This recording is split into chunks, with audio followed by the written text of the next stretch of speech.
You bring your phone everywhere. Work, school, the movies. Now you can bring it to an Xfinity store for an easy way to switch to Xfinity Mobile, a new kind of network designed to save you money. You can get up to 5 lines of talk and text included with Xfinity Internet at no extra cost, so all you pay for is data. It's never been easier to switch to Xfinity Mobile and keep the phone you love. Click here to see how. Sorry, I gotta take this. Restrictions apply. Limited to select mobile phones. Requires activation of a new line of Xfinity Mobile. Up to 5 devices per account. New Xfinity Internet customers limited to up to 2 lines pending activation of Internet service.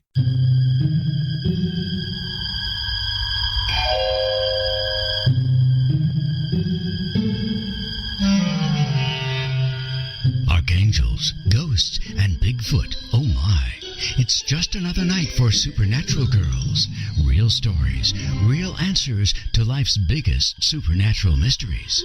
And now for another exciting interview with paranormal experts from this world and others. Here's your host, paranormal researcher Patricia Baker, on the one, the only Supernatural Girlz.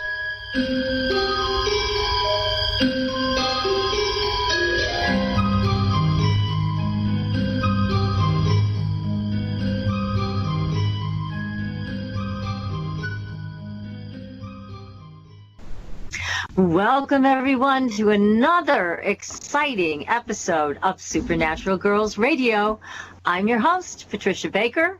I am here with my co-host, PK, all the way from Tucson, surviving that vicious heat wave. PK, how are you? Melting. It is just horrible. You don't go shopping till after 11 o'clock at night because it's just too darn hot. Oh, my God. Picking up the mail is from the house to the mailbox. It's like walking in a blast furnace. So I'll be very happy to see it start to cool down a little bit. They said it's supposed to go up again by Sunday. So No, say it isn't so. So you are now, what, 107 out there? It's 107. My back patio right now is 110. Whoa, that's too hot. Much too much. Yeah. If I wanted to lose weight, I'd go to the sauna. I don't need the sauna in my backyard. Yeah, you sure don't. Oh, well. Poor animals, though. Oh, I know. That's animals awful. I just feel so bad for them. They're I put water out around the yards because you can tell they're just grabbing at straws, trying to dig anything to get a little bit of ground moving to find something that's cooler. That's terrible. Well, we hope that you will continue to stay cool where you are and survive this thing. But do tell, what's going on with the numbers? What's happening? Well, what we have to look at right now is just about the 4th of July coming up. July in itself has a lot of major things going on because it deals with, for the universe, everything dealing with finances. It deals with people in control, power people.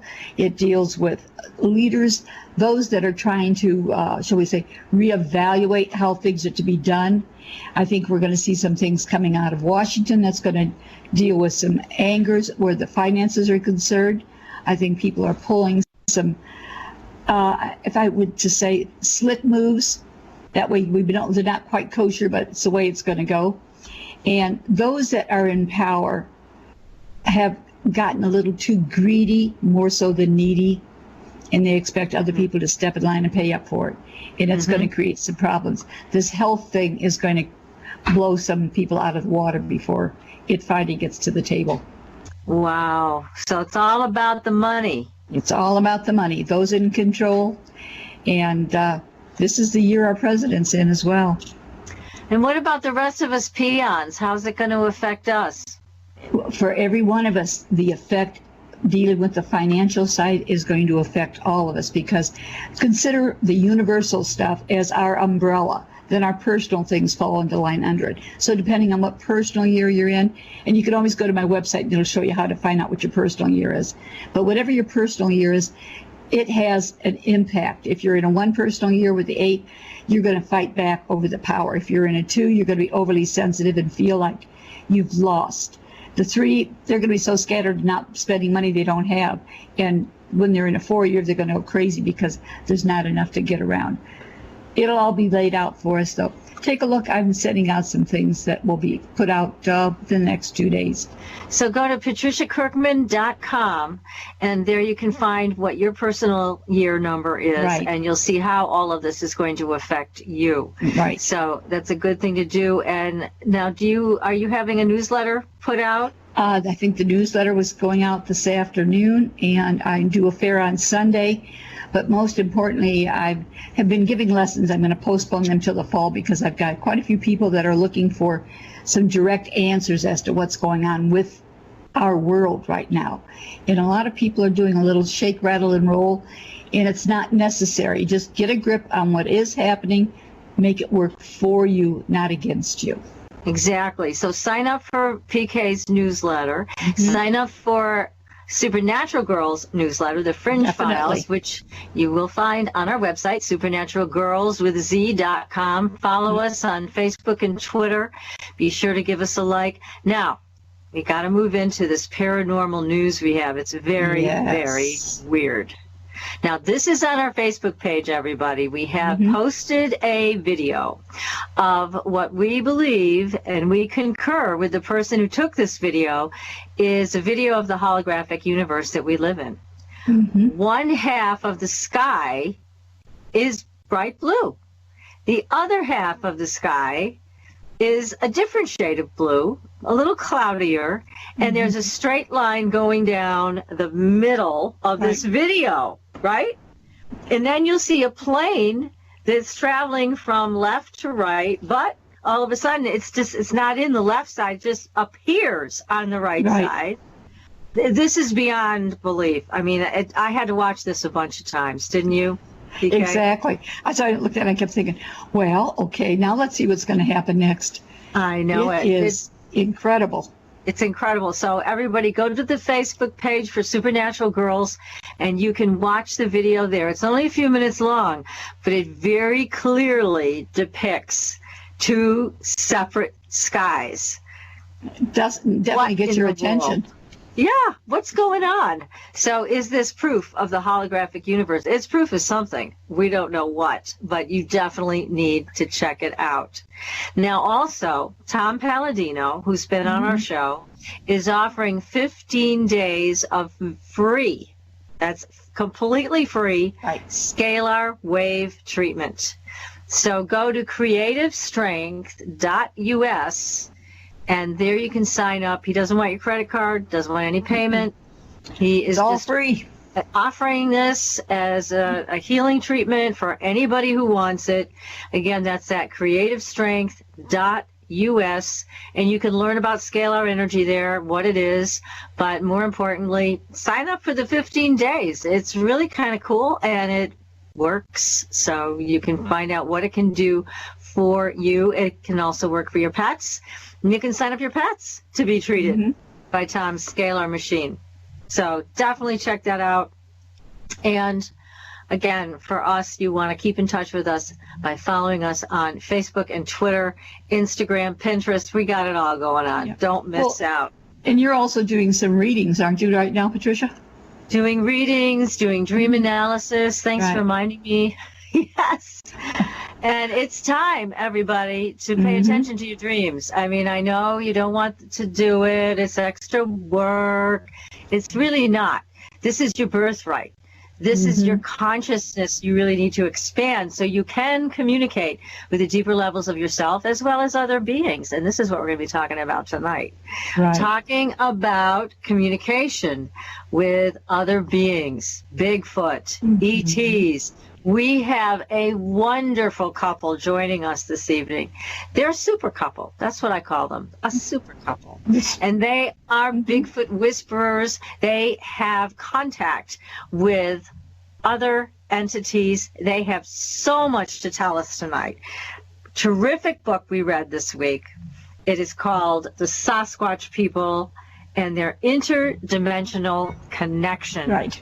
Great book. We couldn't put it down. Highly, highly recommended. One of two great books written here.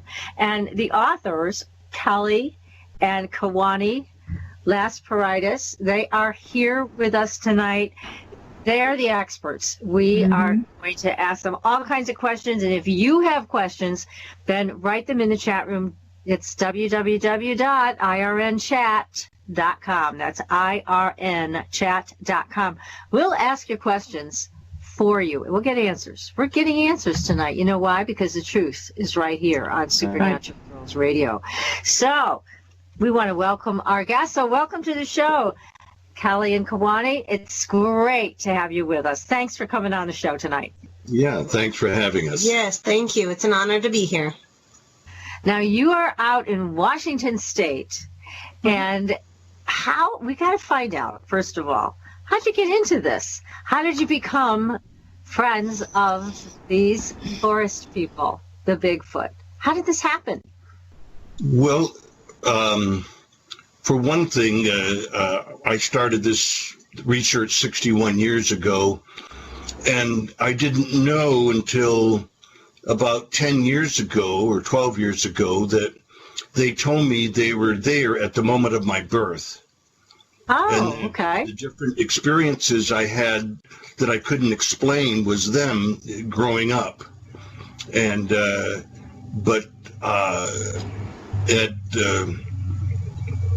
I read an article about them and immediately said, well, these are a people. I didn't classify them as an animal or a monster, but a people. And that's what I've always projected whenever I was in the forest. We unknowingly project on an unconscious level to animals, to people, and to the forest people here. So this is, I right away was in a frame of mind that was acceptable to them. I didn't have any fear or anything, nothing negative. But then in September of 1979, when I was in Wisconsin, a Sasquatch and an ET talked to me simultaneously, and I wasn't afraid, but I was just really confused. The telepathy and these two different beings, I'd never associated the Sasquatch with ETs, but here it was, and it's been ongoing ever since. Quite an exploration. So you have a very close relationship, both of you, with Bigfoot. And it's friendly, it's loving, and from what PK and I understand, they really want to talk to people with it that have an open heart. So that's both of you. You have an open heart. They feel safe with you. They approach you. They share with you their thoughts, their feelings. And you must feel very honored about that. Well, yes, but I've never given it a lot of thought. This was not an ego trip or whatever. I realized it was to help the planet and to be a go-between between their world and our world. And because I'm a writer and a professional speaker and so forth, that I have credibility with 4 degrees and so forth, that they wanted me to represent them. And I didn't realize that at all in the beginning. It was just, in fact, I was a little naive. I just thought, well, they'll come a few times and that's it, but they've changed my life. And now that Kelly and I are together, they've changed our lives, and they keep changing it for the better. So we're very honored, actually, that they're in our lives. I mean, it's just wonderful, the many things that they've done for us, and different healing work, helped us out, give us advice, and so forth. Mm-hmm. Kelly, when did you become involved with Bigfoot and Sasquatch? What was your draw? It was in 2012 that I had my biggest experience that really kind of occurred caused the rest of my life to occur from there. Like him, I also had a Sasquatch and an ET visit me at the same time. And I'd been studying up on this. I had really been going through, what you call a spiritual awakening, so that my thoughts and my feelings were changing and everything like that. And I knew this to be truth, and I knew that when I was experiencing it, that it was definitely happening, although it was just really hard to explain to anybody. There was nobody in my regular life that I could talk to about this, because it didn't make any sense. Right. And so I contacted Kewaunee. I purchased his book as well and found his phone number in there. And so I gave him a call to just kind of help put things into perspective for me. And since that time, my communication with the Sasquatch really increased since then. Regular telepathic communications and, channeling messages from them and things like that. After a while, they started telling us that, we should be together, or that we have a higher purpose together, and that we're going to help one another and things like that. And so that was all kind of strange, too, because we lived, over 2,000 miles from each other, and didn't really know anything about each other on that kind of personal level. So we just decided to, okay, well, I believe you. Let's just go with it and see how things happen. And so we ended up, eventually we started talking on the phone every day. And 10 months later, we finally met. He flew out to see me and all of that. And, it was instantly we fell in love, which we kind of expected that to happen anyway. Beautiful. But I also understand from the Sasquatch and from the Star Elders that it's a deeper connection than what's just in this lifetime, that he and I and several people nowadays are direct descendants of the Sasquatch people. And, basically it's a cosmic something that we agreed to before we ever came here, that we would come and be involved in this realm of things, and to be helping humanity and to be bringing about this truth. So, the involvement with them actually goes much deeper. That's wonderful. In those that recognize the truth, that's fine. Those that don't, it's also fine. There's people at different levels. So we don't argue with people, and when they say, "Oh, I don't believe in that," and so on. Well, that's fine. Nothing to argue about if that's their opinion, and we can only share what we know as the truth, because it's. For example, I've been contacted over 1,000 times, way over 1,000 times. So, do I think that maybe it didn't happen? Well, after all that, I think I should know. And plus, Definitely. I've documented 404 people, recipients, who also have had telepathic experiences. 3 of them were physicians, 1 was an attorney, 3 were college professors, and 2 were scientists. So, and then people from all walks of life. So they also have objectified my reality. But, William James said it takes only one white crow to prove that all crows are not black. Well, analogously speaking, I have 404 white crows. How many more white crows do I need to say that, to be accepted, that this is a reality?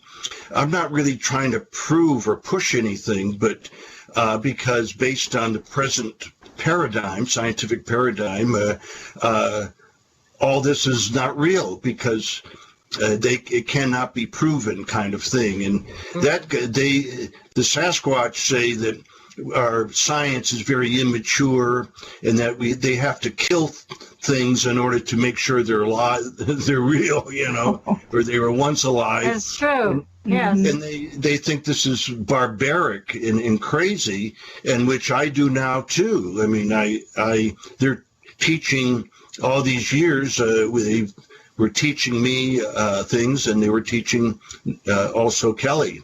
So these are some of the things that we've come to realize, and we're always going to have people challenging us, which is okay, you know. Mm-hmm.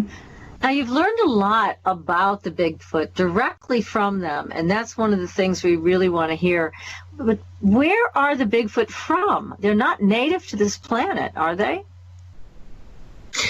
They are, in a sense, that they were they were created with a native race when they were seeded here on Earth. So technically, the Sasquatch people are native to Earth because they were here before us humans were, and they were the first mammal race that there was. There was a long evolution on Earth. So that it was first the fish people, then the ant people, the lizard people, and so on until the mammal people, who were the Sasquatch, were the first ones here. Although they say that they were produced from star elders, stardust from other star systems, primarily the Pleiades, but not completely. And they said that they were also mixed with a giant lemur that was here on Earth. And so they're part of this giant lemur that used to be in Lemuria, which is why they were seated there in Lemuria when they first came here when they were first brought here to Earth.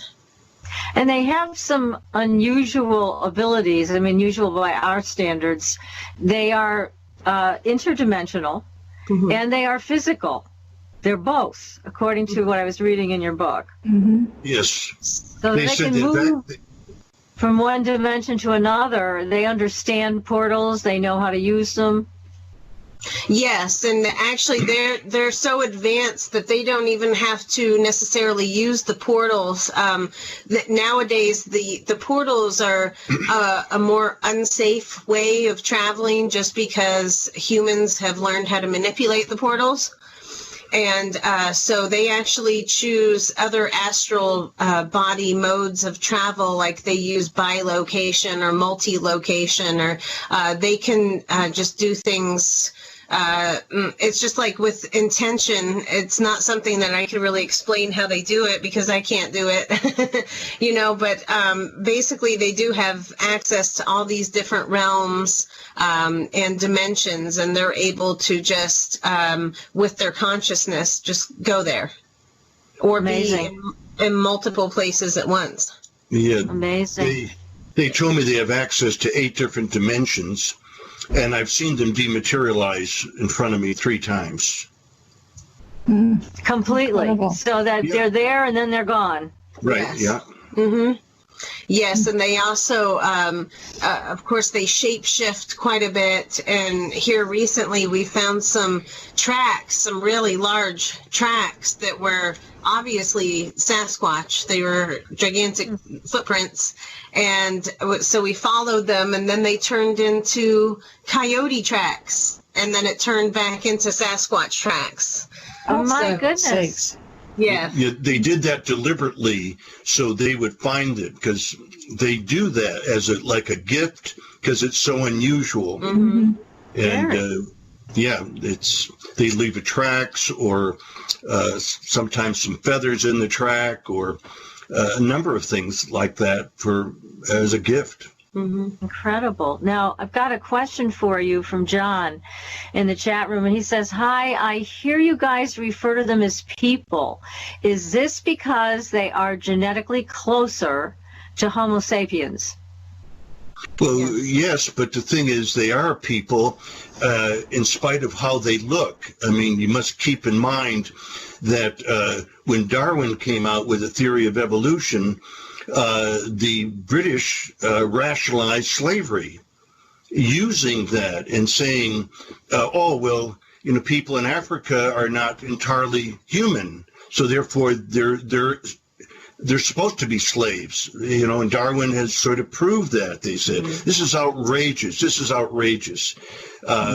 So I said in my books that there's racial prejudice going on because people look at the Sasquatch and they just see a hairy biped, and they don't take the time to try to communicate or do something friendly. So they are they're 100 times more human than we are and more intelligent than we are even. First of all, they don't go around murdering each other.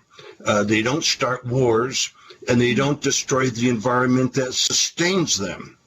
So who's more human here? I mean, we're like, they view us as little children, actually. Right. And their DNA is more than 99% shared with our DNA, or I guess you could say vice versa, since they're the first people that were here, but we are more closely related to the Sasquatch people than any other mammal on the earth. And we can breed with them as well. We carry the same... Yeah, I was very surprised to read that in the book, that there have been reports of Bigfoot women approaching human men and wanting to breed with them. That was kind of different. I didn't like that. You were just upset it wasn't you. No, I'm glad it wasn't me. I mean, really, it just it sounded so odd. Why would they want? We're just not that nice, you know. We're all of these terrible things for the most part. Unfortunately, why do they want to breed with us? Well, for one thing, they feel close to us. And I was approached by a female ancient one with a human face, and she was extremely beautiful. And she said, would you come up to the mountain? I want for us to make love. And I said to her, I said, well, right now I'm helping someone that needs my help. And she said, it's good to help others, but I'm lonely and I want you to come up to the mountain. And she had green eyes and absolutely beautiful. And I declined.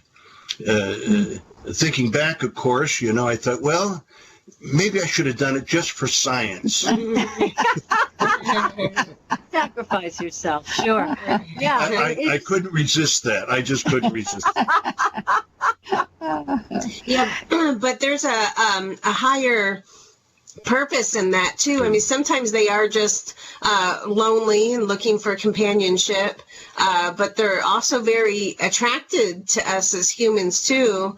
But there's also some people that, you know, I guess the situations are different, but where, you know, breeding is involved, and sometimes it's something that was, you know, already set up and established even from, you know, a former lifetime or something like that, you know, so that the Sasquatch could remain in the human gene pool. Because I know of a couple people, Sunbow, who wrote the Sasquatch Message to Humanity, who channeled that message. In his first book, he describes how he was told by Camus that he is part Sasquatch, and he learned the story of that. And it's funny because he didn't know that was an untraceable part of their lineage and his family, where they were unable to determine, well, where did these genes come from? Well, they were Sasquatch. Yeah, this is fascinating. This is his book, Yeah. The Sasquatch Message to Humanity. Interesting. Gonna have to read that one too. Well, it is fascinating because there's so many wonderful attributes that you describe in your book that Bigfoot has. I mean, the ESP that's so highly developed, the ability to move between dimensions, the understanding of Earth, and the love that they have for the planet, and I don't know why for us, but for us. And that's all good. I mean, those are all wonderful things. But that, again, begs the question, then why would they want to breed with us? Because we are much lower on this evolutionary totem pole. So it's just a question I have in my mind. Yeah, in general, they're disgusted with the human race, but at the same time, they ask myself as well, but they want us to walk in unconditional love. So that's extremely important, no matter what happens, to do that, which is difficult to do at times. But again, these are things they shared spiritually with us, and they don't waste words. If they wanted to say something, they don't just say, oh, well, I'll just kind of mention it. No, they don't just mention it. They talk about it, and that's it. They're really, if they bring it up, it's important. Mm-hmm.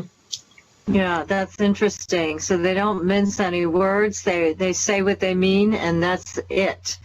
All right. Well, everybody stay tuned. We're going to dig deep into this tonight. We're going to get all your questions answered.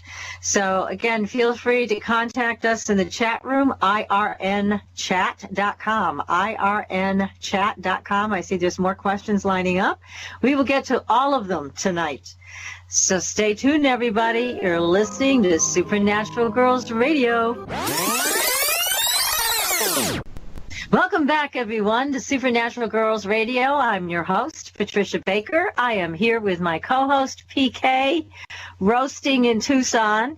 And tonight, we have our wonderful guests, Kelly and Kewaunee, who are the Bigfoot Whisperers. They are telling us all about the Bigfoot, where they've come from. We're going to find out what they eat, what they do, we know what they think of us, the human race. We kind of agree with them. There's a lot we need to find out. We've got questions in the chat room we need to ask, and so many more questions on our own. So let's deal with a couple of these questions from the chat room first. Here's one from Starlight. Starlight wants to know, how far back in time can you trace their ancestry? The Sasquatch people? Yes. In the book, The Sasquatch Message to Humanity, Camus says that they've been here about 200 million years. Wow. Oh, my goodness. Okay. Yeah, it's a lot of history there. Okay. Yes, and keep in mind that in Biloxi, Texas, in the limestone in the Biloxi River, there's 24-inch footprints. And right beside it is footprints of dinosaurs. And the university people would not come down and look at it. They proclaimed it a fraud, and that somebody chiseled them out, which of course it didn't. So one of these footprints, and there's lots of them, with a dinosaur beside it, either it was following the dinosaur or the dinosaur was following it. And it went underneath a slab that weighed several tons, and it came out, the footprints came out the other side. Well, there was no way to move that to see if there was footprints underneath, because obviously if there is, that's one way to prove that these... Hello, I'd like to deposit this to checking. Fate is a fickle master. What? The future is uncertain. Okay, and what's my account balance? The horizon is cloudy. I see a long, treacherous voyage filled with great peril. Look, can I just get a deposit slip or something? A fortune bank teller. Surprising. What's not surprising? How much you could save by switching to Geico. I see a yellow-eyed serpent and a low APR. Geico. 15 minutes could save you 15% or more. They're authentic. So exactly. a dentist who was interested in paleontology hired a crane to pick up that slab. And when they did, there was a footprints continued on right through the other side. Oh, my God. Isn't that something? I asked the Sasquatch, I said, were these from hairless giants, or were they from your people? They said, no, it was from our people. The hairless giants came much later. They were seeded much later. And then your people were finally seeded. I mean, keep in mind, the indigenous peoples all over the world say that they were brought here. The American Indians say that. the name Anishinaabe is the name they give themselves in the Great Lake Woodland Indians. And Anishinaabe, if you ask an anthropologist, he said, well, it means the first people. But if you transliterate it, it means, Anishinaabe means we the people who have come far from beyond the sun. Amazing. Yes. So these are been mislabeled by science as folklore and legends and all that baloney, when they are really hindering the advancement of science because of their scientific paradigm that needs to be changed to include the paranormal. Well, if people don't like the name paranormal, they say it's unscientific, then use the word quantum physics because it's synonymous. It's one and the same. Mm-hmm. So we agree. It is time for a new paradigm. It's mainstream, and it has been all along. It has. It's just people are fearful and being put down if a professor says, "Oh, had this experience," and "Oh, no, you didn't. That's not real."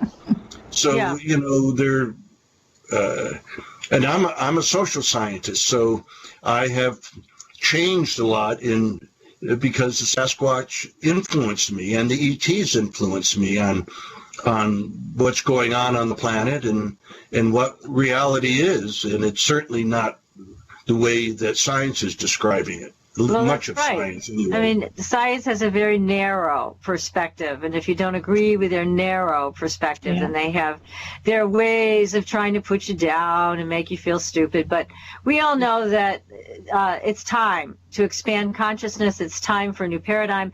It's time to include Bigfoot, ETs, etc. It's not about what if or do you believe. They're here. They're real. We know that on this show. Our audience knows that. Right. And it's time that we learn more about the Bigfoot and the ETs. And that's why we're so thrilled to have you both on the show to inform us, because you have direct contact. What better way to find out all about the Bigfoot and the ETs that you've met than directly from them? It's great.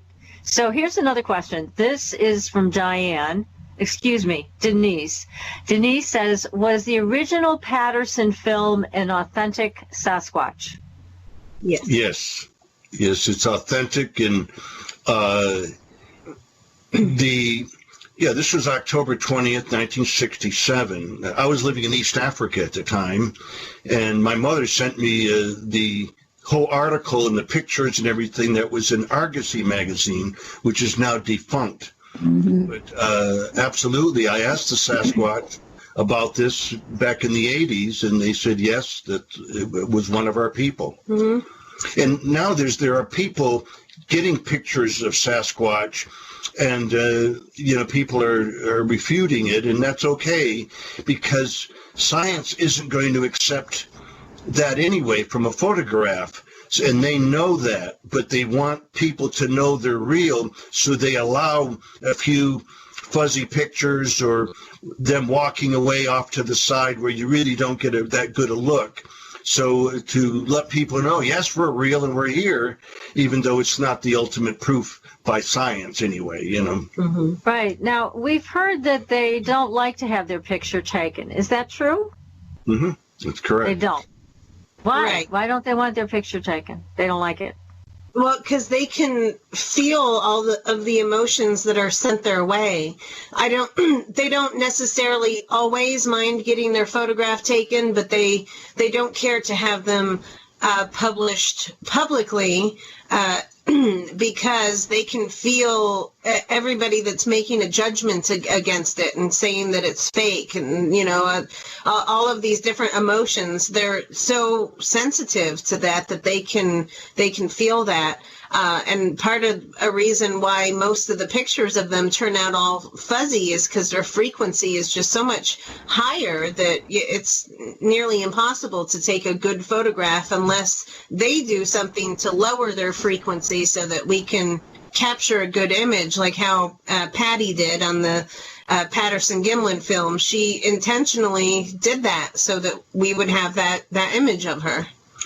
See, they don't want us, I don't mean Kelly and I, but people in general, to get good photographs of them or good film of them because they'll be exploited. They'll want to sell it for $1 million or $500,000 or whatever, and they do not want this. So they don't want people exploiting. They don't trust us. So what a surprise. Yeah, I wonder why. Is that very similar to when they started taking photos of the Indians way back when they felt like it was taking their soul? Right. Yes. That was a piece of their spirit. So they still feel that that's the same type of feeling. Yes, yeah, it's because it's really depends on the intentions of the photographer. Why are they taking that picture? And that's what they feel. Yeah. Well, here's a question from one of our buddies and somebody you probably know quite well is also Peter Shampoo. And Peter has written in, he says, do the big people live on plasma? Being a large being, it would seem they would need to eat a lot and often, but are found in marginal habitats. Yeah, I know that when they're traveling, when they're in higher dimensions, they don't need food or water. You know, there's just no need for that because they're light beings. They vibrate at such a higher rate that they don't need any kind of food or water. While they're here physically on Earth in a lower dimension, they do eat, but I really can't say how much for sure. Some of them just are fruit eaters, plant eaters, root eaters, and things like that. And every now and then they will kill a deer or something like that to eat it. I think maybe it just depends on the conditions, or maybe they're even having a Bigfoot party and want to have a nice steak. Like a pig roast, they have a deer roast. Okay, Yeah, why not? Right. Yeah, well, Peter brings up a good point because they are so large. You would think that they would need some enormous amount of food, but they obviously know how to take care of themselves. And I've also heard that they like to eat bread products, donuts, and sweet things like that. Remember that? You've heard that before. They enjoy those. Keep in mind that there's still individuals. If you lined up 10 crocodiles and they were all 12 foot long, and I could predict if you jumped in a swimming pool with one of them, I can predict what's going to happen. I don't care which one it is. But with a Sasquatch or an ancient one, they're people, so they're different in what they like and don't like. For example, a woman in Texas, her and her husband were interacting with them, and she made this real nice chicken sandwich, all natural and everything, and put it out there, and they never touched it. She was a little upset because it spoiled in the heat and everything, and they just didn't like it. So the next day she put out spaghetti and they ate it. So, it's all a matter of preference. And, some people, that I've met, they want to go out to eat somewhere, and it's, we could go to Chinese food. Oh, I don't like Chinese food. Somebody might say. Well, it's their preference, whatever they like. And it's the same with the Sasquatch. So you can't label them just one thing. Right. I suppose most of them would never really have an opportunity to try human food, unless we're offering it to them. I do know that they like chocolate. They've told me that they like chocolate, but come on, who doesn't, So that's universal. Well, here's another question from the chat room. What do you hope we take away from your experiences if we happen to stumble across a Bigfoot for the very first time? Well, you mean if it's proven? Is that what? No, this gentleman wants to know what should we do. So let's say we stumble upon a Bigfoot, it's first encounter. What should we do? What can we learn from you and how to interact with a Bigfoot? Well, first of all, let go of all fear in exchange for love and trust. Love and trust. Now, this being may be 7, 8, 10, 12, 15 feet tall, and they get that big. And they're just you want to let go of fear. That's really important. I would either sit on the ground and to make myself more vulnerable, or sit on a log and think good thoughts towards the Sasquatch. I mean, I wouldn't say, my God, he looks like he's going to eat me or something like that. That's negative. It's a negative thing. I would say, he's tremendous build, and he's handsome, and he's think the good thoughts, but certainly he's going to know what you're thinking. Mm-hmm. So whatever you're thinking, you think good thoughts. You don't perturb it and say, gee, if I had a gun, I'd shoot him.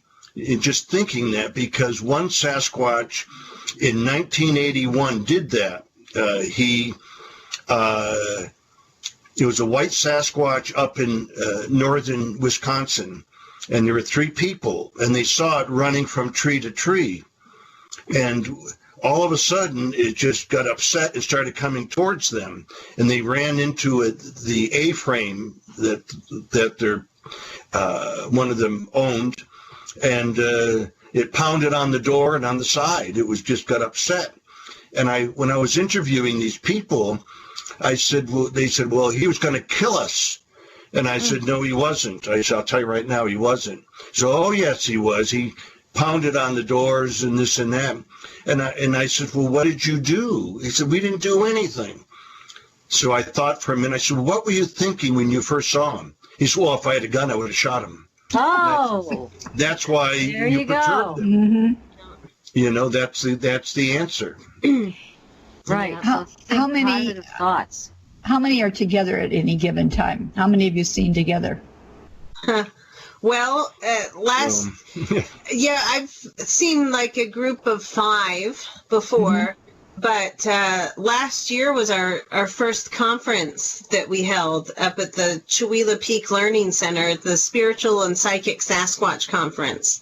And they told us that they were preparing to bring many here, and that they're gathering the tribes to bring them up for the conference and things like that.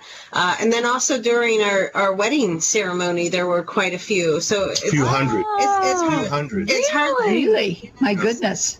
And it's hard to give an exact number, but I'll tell you that the presence of the Sasquatch during our conference was in the thousands. Oh, my goodness. Everybody there could feel them very intensely. Many people had their first sightings or their first telepathic communication and things like that. So it's really incredible. And we're having it again this year, September 1st through 3rd. So, and this is in Washington State, where you are. Yeah. Right. Yeah. Okay. People can go to www.psychicsasquatch.com, psychicsasquatch.com, and also they can go to www.sasquatchpeople.com for more information on all this. Mm-hmm.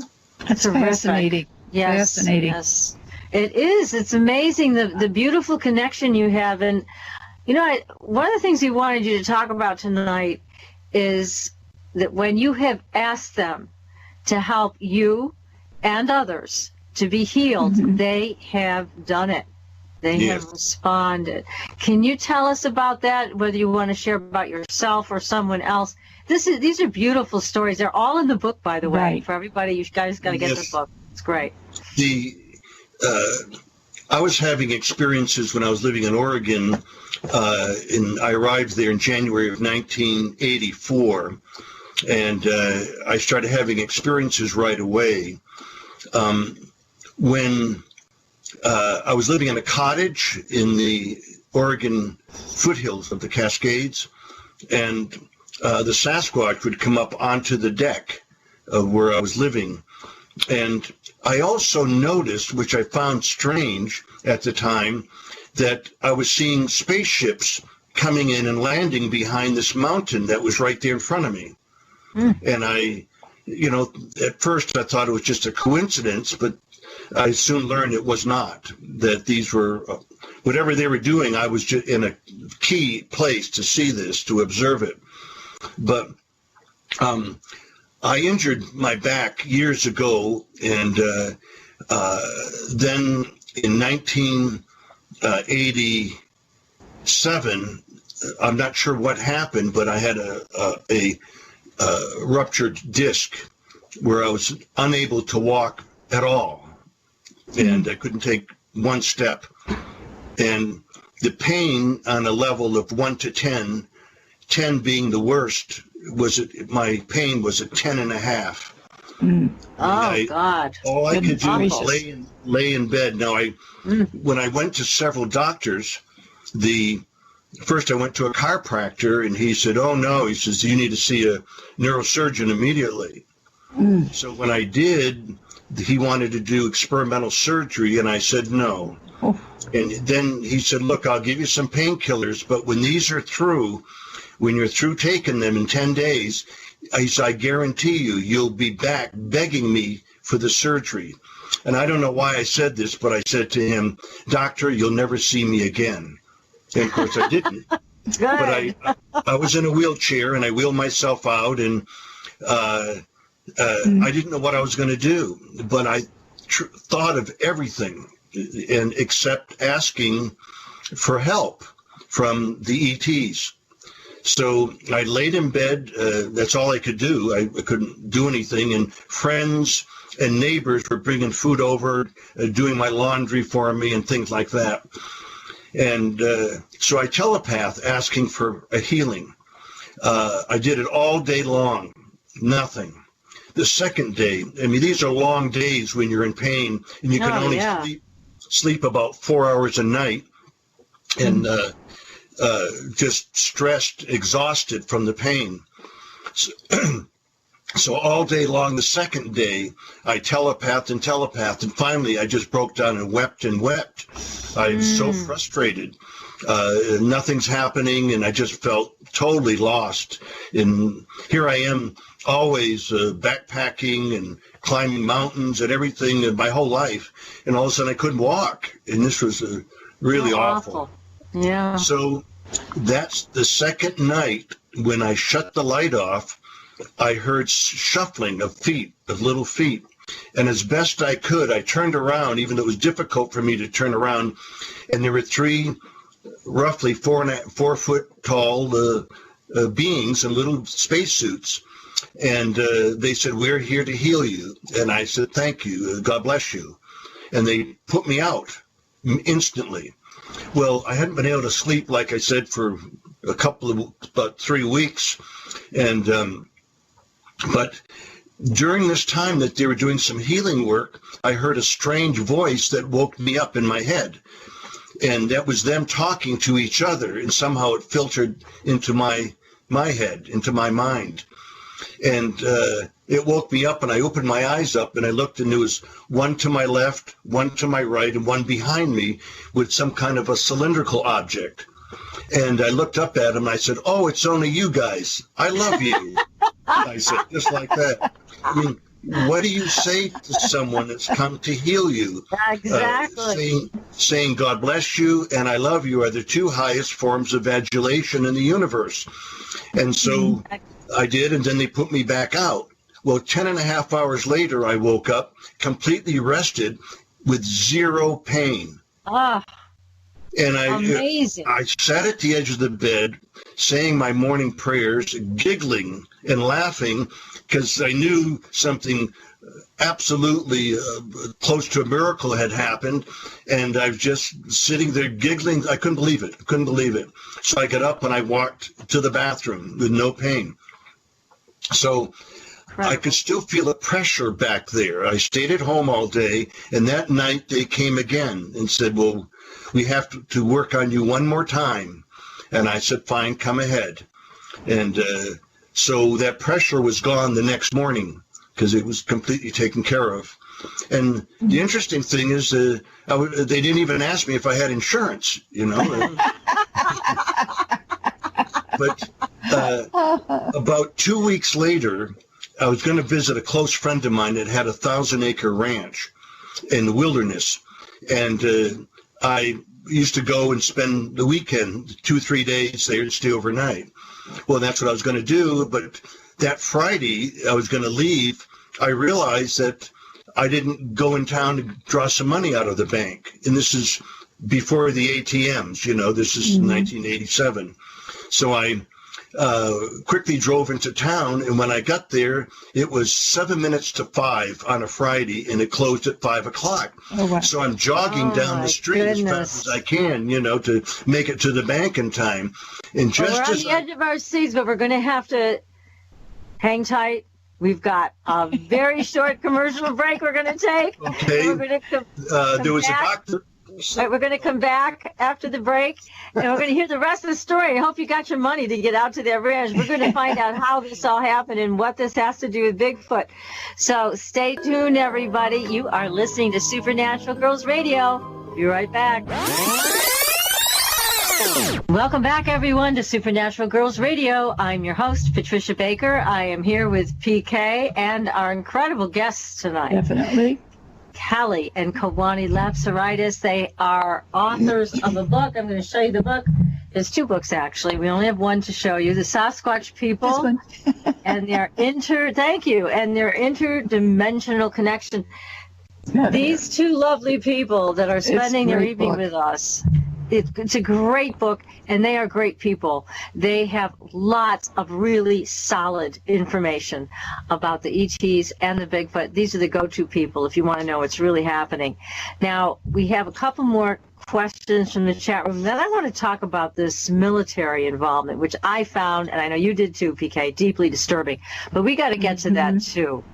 So here's a question from Denise Clark Kress, who is saying, we have a yearly conference here in Salt Fork Park, Ohio, and sightings have supposedly happened at Salt Fork. Would you know if these sightings are genuine?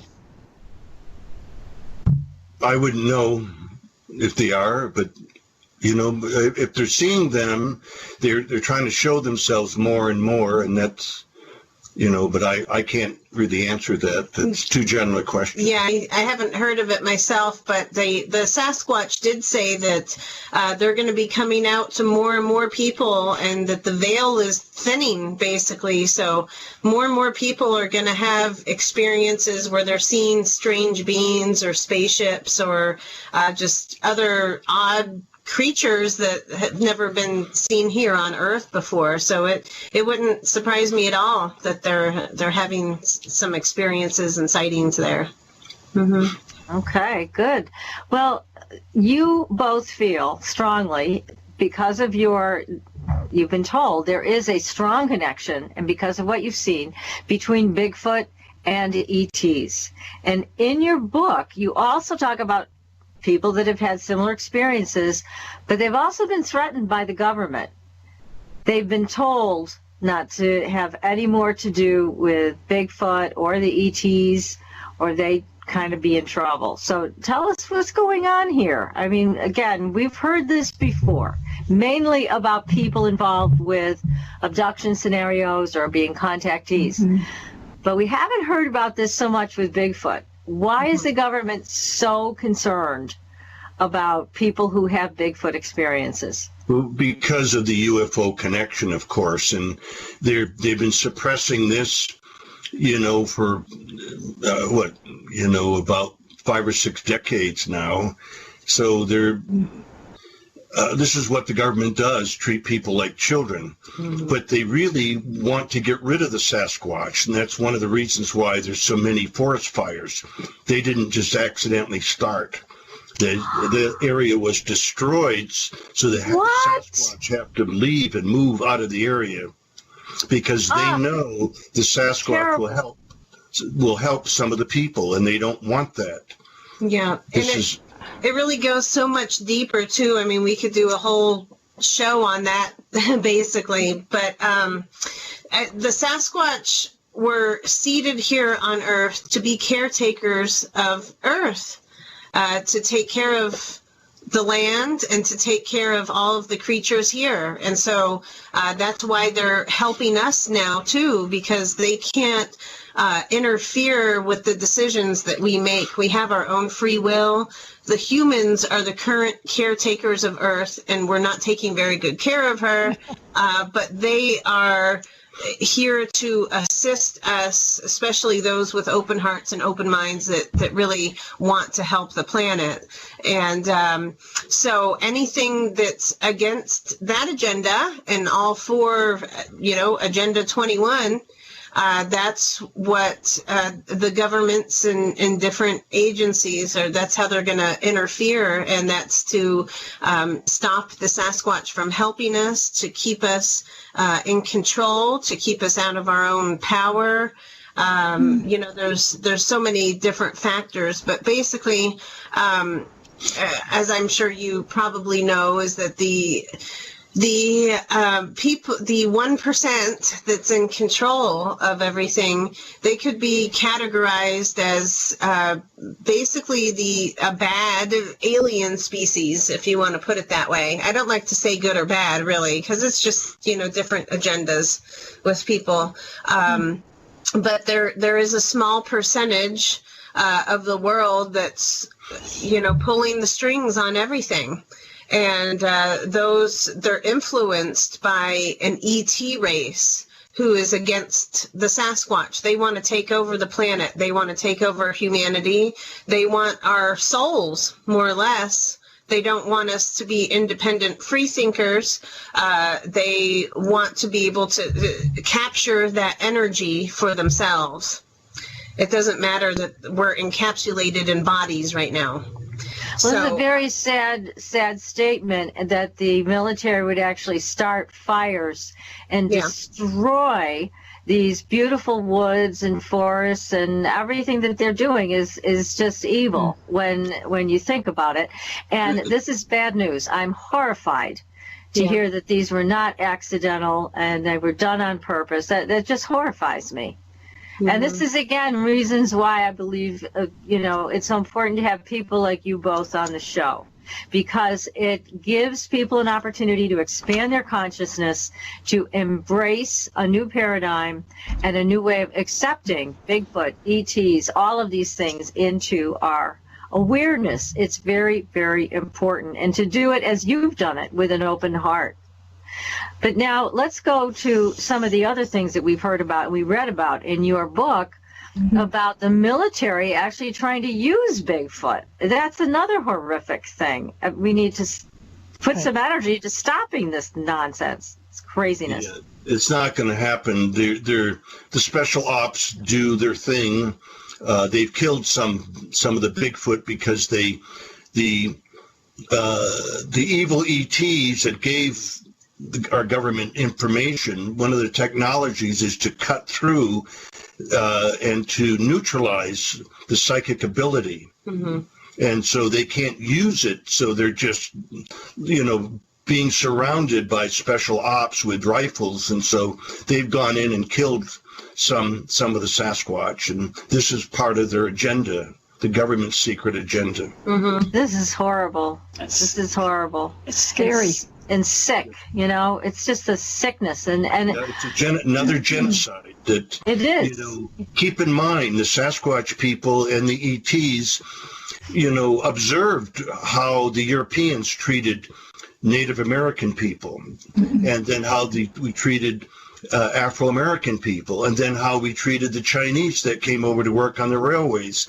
So we treat them all like subhumans, and this is a big problem that we've created, being racist and bigots and everything else. And it's you would think by now we would have learned something, and we haven't. And it's disgusting to me that we haven't. It is to us too. It's absolutely horrible. And again, this is why the Bigfoot trusts you both, because you have gone in with open hearts and no fear. And this is. I just saved hundreds of dollars by switching to Geico. I feel like I'm on top of the world. Disclaimer, you will not be transported to the top of the world. In the unlikely event you find yourself at the Arctic Circle, seek shelter from the elements immediately to avoid frostbite and or hypothermia. Geico will not be responsible if you find yourself in a cave or crevasse with a lonely, abominable snowman, who in all likelihood will force you to play games including but not limited to Go Fish, charades, Chinese checkers, or his personal favorite, Red Rover, send Yeti on over. Geico is not liable for any damages, either physical or emotional. Geico. 15 minutes could save you 15% or more. What you're encouraging everybody to do, because as you're saying, the Bigfoot want contact with good people. So people who are interested in meeting with them, it is more of a possibility now than ever before. But you can understand their hesitation, given everything you just shared with us. Sure. Yeah, and the planet's dying, and it's not from them, it's from us. And Yes. so we're really, no matter how they want to view us, it's all negative from any standpoint that I see. So Yes. this is as a whole, that's why they selectively go to people of a higher vibrational frequency. Those people who are compassionate, people who are empathetic, people who care about other people and about the planet, those people have a higher vibration, and it's easy, I don't know how they do it, but for them to come to people like us, and there's many other people that are waking up and becoming more conscious of them and of the importance of trying to help the planet right now in every way that we can. And one of the ways, of course, is to share the truth. That's right. That's right. Now, here's another question. This person is asking, does Bigfoot have the ability to communicate with animals that you typically find in the woods? Yes. Oh, yes. And they've, in Colorado, one man reported that he was on a deer stand, waiting for deer, and he heard deer coming, and he waited, but there was a small 4-foot-tall Sasquatch with the deer walking, a few feet away. They're all walking together. Oh, no kidding.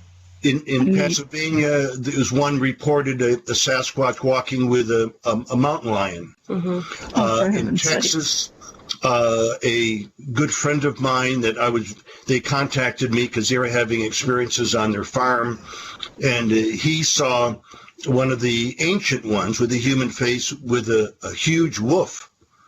So they do communicate with animals. They've communicated with Comanche, my dog, Black Lab, when he was alive. They're very attuned people. Yes, and not only do they communicate, but they're able to, take different medicines from them, whatever the animals have to offer, and they're able to shape shift into those animals quite often too. And a lot of people will experience a recurring animal visiting them, and a lot of times that's the Sasquatch. Now, let's also talk a little bit about these missing people, the people and children that go missing in our national parks. And David Paulides has done a lot of work sourcing these cases. And in some of them, there have been reports of a big, hairy creature. Could be Bigfoot, could be something else. But we've heard from other Bigfoot whisperers that it's not the Bigfoot that are taking children. It's not the Bigfoot that are taking people. What are your thoughts on this, and what have the Bigfoot told you about these disappearances? They said that the evil ETs have captured Sasquatch and took their DNA and made another complete being. This other being is extremely aggressive. It also can dematerialize. It has all the attributes that a Sasquatch has. They can dematerialize, still be there. They can teleport and so forth. However, they are so powerful, they can kill a Sasquatch. They can kill a ancient one, and they can kill the dog-faced ones, the werewolf types that are really friendly. They just don't look friendly, but they are. And they could kill them. They've been killing them as well. So they're the ones that are taking. They resemble at a distance a Sasquatch. But since no one has sat down over coffee and chit-chatted with a Sasquatch kind of thing up close, that, they're just, they have to be a Sasquatch, see, kind of thing, which it isn't. So it's a deliberate deception. It's a deliberate deception in order so people are afraid of the Sasquatch, the opposite of what the Sasquatch want, to help us. And that's why they're trying to connect with us. And they're saying they're trying to connect because they want to kill us or kidnap, whatever, So that is the answer. And it has to do with ETs. The ETs are involved with, the bad ETs are involved with this. There's very few of those bad ones, but there's more good ones. And you may say, why don't the good ones push them out and do all these other things? Yes. They discussed with me years ago about karma, the importance of karma. They told me I needed help one time, and I asked for help, and it was of a personal nature, which had to do with my ex-wife. And they wouldn't help me. But they didn't say anything, and I was upset because I really needed some help, some advice. And it wasn't until after the divorce that they came to me and we were talking, and I said, why did you do that? How come you didn't help me? You always help me.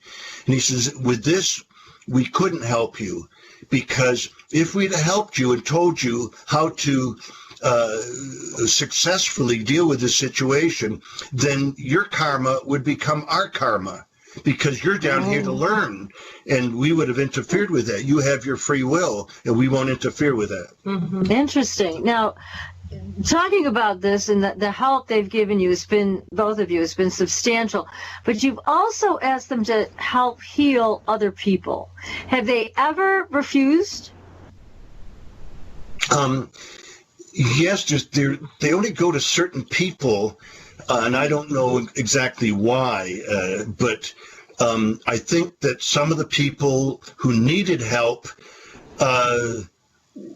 I saw them as people that weren't doing everything they could to help themselves. They wanted a quick fix. They won't go to people that want a quick fix. They want you to work on yourself, and then if all else fails, they would help. But there was this woman that called me from California, Southern California, in 2005, and we were talking on the phone, and I said to her, I said, what's wrong with your left hip? And she kind of went, oh, like that, and she said, how did you know that? And I said, well, I'm a healer. I've just picked up. I do all the time on people. And she said, well, I've got arthritis. And she says, the doctor told me that three weeks ago, and he gave me a prescription, but I never filled it because it's too dangerous, the prescription drugs, too many side effects. So I haven't done anything, and I have a lot of pain in my hip. And just as she was discussing this with me, two Sasquatch appeared. I could see through them beside my desk, and they said, if she gives permission, we will go and heal her now. And so I told her that, and I said they would do that. She said, okay, she just casually, okay. So, and then she kept talking about, what we were talking about. And all of a sudden, about 30 seconds went by, and she started to say, oh my God, oh. And I said, well, what's going on? She said, I don't know. My whole body is vibrating. Oh, what's going on? I don't know. And I said, oh, they're giving you a healing. She's giving me a healing. I said, yeah, you gave permission. She said, oh, that's what it is. She said, I thought they were going to come sometime next week. Oh, he has to finish his cliffhanger story. I forgot. You forgot all about it because there's so much else to talk about, but you were running to get that money out of the bank. Thank you, Kelly, for bringing us back there. And just as I got to to back up, I couldn't walk and all that, and the ETs came and healed me. So again, a couple of weeks later, I had to run to the bank before it closed, and I'm running. Last time this doctor saw me, I was in a wheelchair in unbelievable pain. And here he is crossing the street, and I'm waiting on the corner, and the bank's right there in the corner, see, just across from me. And he saw me running, and then up, because, and he stood there looking at me, pointing to my feet, and he was bald-headed, and he kept patting his head, pointing to my feet, and his mouth was moving, and nothing was coming out. And so I turned and looked at him and said, "Have a nice day, doctor." And I jogged across the street to the bank. And he just stood there with his mouth open watching me. That's all. He never said a word. He couldn't talk. Oh, we love that. That is such a good... Thank you, Kelly, for bringing us back to that wonderful ending. Oh, my gosh. And this is all due to your friendship and love for the Bigfoot people and the ETs, because in your case, it was the ETs that came in and helped you. That's marvelous. Yes, I mean, when my editor of my second book realized what I was doing and what was going on at the cabin where I was living at the time, 50 miles outside of Seattle, she said, "Can I come up and camp out for a few days and try to experience them?" I said, "Yes, you can." So she put a tent out there, and I told her every night I go for my walks, and so I would speed walk and get some exercise. So we were walking, and I have a habit of explaining things by telling stories. It's just I've become a storyteller. So I was explaining something to her, and she said, "Really? Is that right?" I said, "Yeah, well, wait a minute, let me explain." And I started telling a story, right? Well, halfway through the story, 2 Sasquatch came up behind us about 6-7 feet away, but they were invisible. And but my whole body started vibrating. And so I stopped. We were walking, and I said, "Do you feel them?" And, I stopped the story and quickly said, "They're here.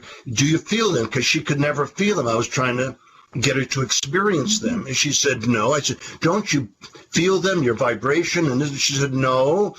And while I'm talking, all of a sudden, one of the Sasquatch said, "Never mind us. Finish the story." Oh, that's adorable. I love it.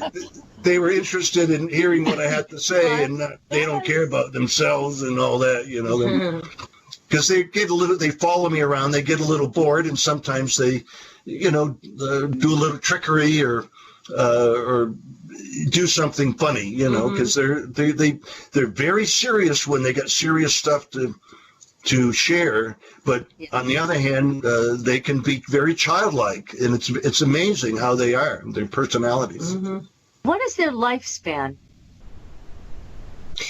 That depends, really. I guess that the more earthbound ones, the ones that spend more time on Earth in this density, they live, I think, to usually about 150 years. It's not real long. But some of the more evolved ones, that spend most of their time off planet, they can live to be hundreds of thousands of years old, as far as I understand. It just really varies, because there's so many different races of them as well. Like the Sasquatch are a more ancient race that lived longer than the ancient ones who came along later, who were more human looking. So it really depends on the race and where they live and everything like that. Mm-hmm. So exactly. In essence, that spending time on Earth shortens everybody's life, huh? Yeah, it does seem to do that. Yes. We're getting close to the end of our interview here, but I would like to make a quote to sum things up the way Please, Kelly. Go ahead. And this is a quote from a Zen monk who once said, and I quote, "All life in nature has a spiritual dimension and is sacred.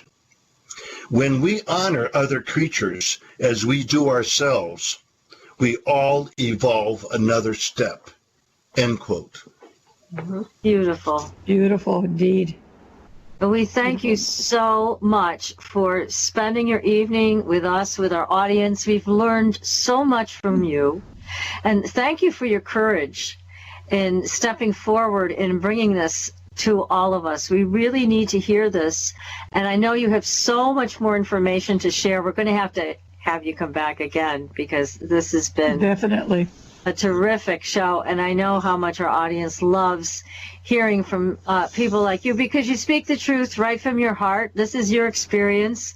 If they don't agree, that's okay. But this is your experience, and you're close personal relationships with so many Sasquatch throughout the world and ETs also. Yes. So it's been wonderfully, wonderfully informative tonight. Thank you so much. Promise us you'll come back. Promise us you'll come back again to Supernatural Girls. Great. Okay, thank you. For information, they yes. can go to the psychicsasquatch.com. psychicsasquatch.com, and they can buy your books. They are fabulous books. Yes, they As are. we've told everybody, please go and buy them. There's so many more stories in them. They're wonderful.